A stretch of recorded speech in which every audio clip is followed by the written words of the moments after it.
schedule, it seems the only time I get to sit down and relax and look at a magazine is when we're traveling. Well, there I was, sitting on this plane, flying out to one of the Midwestern states to shoot some of the square foot gardens there, and I was reading all these interesting articles in a magazine, all about gardening, naturally, and food and cooking, and I came across this double-page centerfold spread about vegetables. Very interesting, very eye-catching, too. It's called the Bok Choy Odyssey. Well, it seems that Stouffer's goes to a lot of trouble to find all the perfect ingredients for their chicken chow mein. And I got thinking, well, if it's good enough for Stouffer's, maybe we ought to look into Bok Choy. So I did. It has a very interesting history. Do you know that Bok Choy has been grown in the Orient for centuries, but it has just recently been grown in our country. In fact, in the 1960s, the seeds were smuggled into this country on the West Coast and grown by a grower there almost secretly for just a few people. And he was backed by the powerful Tong family of San Francisco. Doesn't that sound like something for a movie plot? Well, the seeds were not available to any other farmer until the mid-70s when this fella died. Then the seeds became available to everyone. In fact, you can now buy seeds in the market. Just go to your seed rack and you can get Bok Choy seeds. Well, let's go back to our story about Stouffer's, though. Their grower decided that the seeds were so tiny and so fine that it was difficult to plant and to control that planting with any precision. So they thought if they could coat them with a starch coating, you know, pelletize them, well, then they could use their mechanical equipment and get perfect spacing, and that's exactly what they do. So now they fly in every spring thousands of tiny seeds of bok choy from Japan, and then they coat them in California, and they go out into the San Joaquin Valley and plant them right across the whole valley with precision planting and perfect spacing. Well, now, what is perfect spacing for bok choy? Well, for the square foot system, it's 4 plants per square foot. It's the same spacing as Swiss chard. In fact, bok choy is a form of Chinese chard, all part of the mustard family. Well, now, what's so great about bok choy? Well, listen to this. Bok choy is an oriental vegetable with a snappy crunch that reminds you of crisp celery without strings. Its uncooked taste lies midway between romaine lettuce stalks and sliced water chestnuts, pure and white and faintly spicy. Doesn't that sound great? Well, you got to have that in your square foot garden. Well, let's see what the requirements are for planting it. First of all, the pH is the same as most other vegetables, between 6 and 7. What kind of soil does it like? Again, it's the same. It's rich, loamy, friable, loose soil, the kind you should have in your square foot garden. Now, as far as starting the seeds, it's very easy. They're a fairly aggressive seed. They come up quite fast. In fact, here's the seed starting times. At 70 degrees, they come up in 4 days. At 60 degrees, 7 days. And at 50 degrees, they come up in 15 days. Now, you should plant them in a sunny part of your garden, and you should grow them very rapidly. Now, what I want to tell you, the most important thing about bok choy is that it's a cool weather plant. It's the same as all the other cabbages. In fact, for starting times, you can look in the charts in the square foot book and compare them to cabbage. You can put your young transplants out of doors 5 weeks before your last spring frost. Now, for the fall crop, then you can put your transplants or plant out of doors 9 weeks before your first fall frost. Remember that these plants are frost hardy, so they can stand the cold weather. In fact, they're really a cool weather crop. And how are you going to get those plants? Well, you got to start your seeds indoors or before time. Now, remember how we've started seeds, and it's the same with bok choy. Get a little cup, margarine cup, drill some holes in it, fill it with vermiculite, just sprinkle some seeds around, cover it again, put that in a pan of water, and put that in a warm spot. Remember, 70 degrees is about the best temperature you can get for seed starting. As soon as they're up, they should be in full sun. Then start transplanting them into little 4 or 6 packs. Use a good potting soil. Keep them moist. Keep them growing rapidly. And at the right time, they can go right out of doors. And how long does it take once they go out of doors? Well, it depends a little bit on the weather, but in general, 6 to 8 weeks, and you're ready for a harvest with bok choy.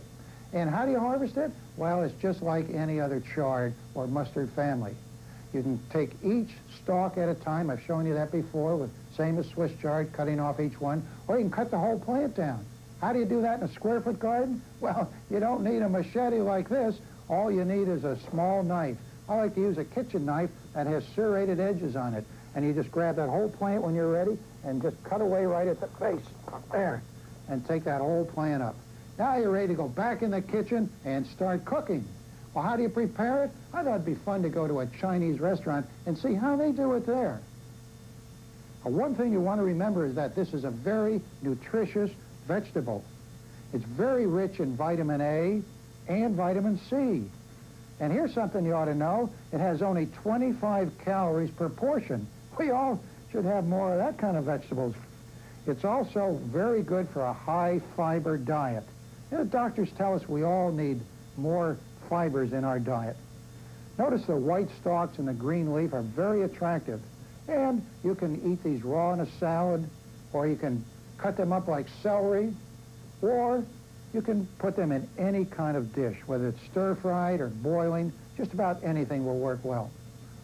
So thanks to Stouffer's eye-catching ad, I'm not only going to grow bok choy hereafter, it's really piqued my interest in Chinese vegetables. In fact, in future segments, we're going to go to a Chinese farm to see how they grow all other interesting things. Boy, they're good.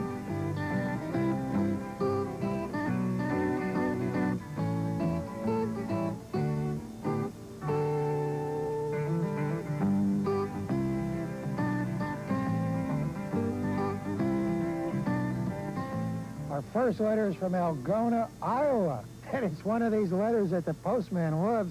It's sort of a puzzle, but it always seems to get through. I guess the postman knows where to deliver square-foot gardening mail.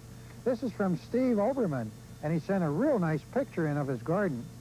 And he says that, thanks so much for an action-packed 30 minutes that flies by so fast. Well, 1 year ago, he says, I tore up my conventional single-row garden and put in 6 4x4 blocks. And he goes on and tells all about the different things he's planted in there. And he said that many people have commented on the landscaping effect that the garden provides a yard. And that's true, because a square-foot garden is so attractive, it will really add to your yard.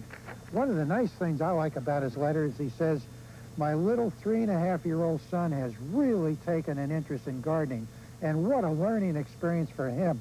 I think it's great. You know, square-foot gardening is for the young, the middle-aged, and the elderly.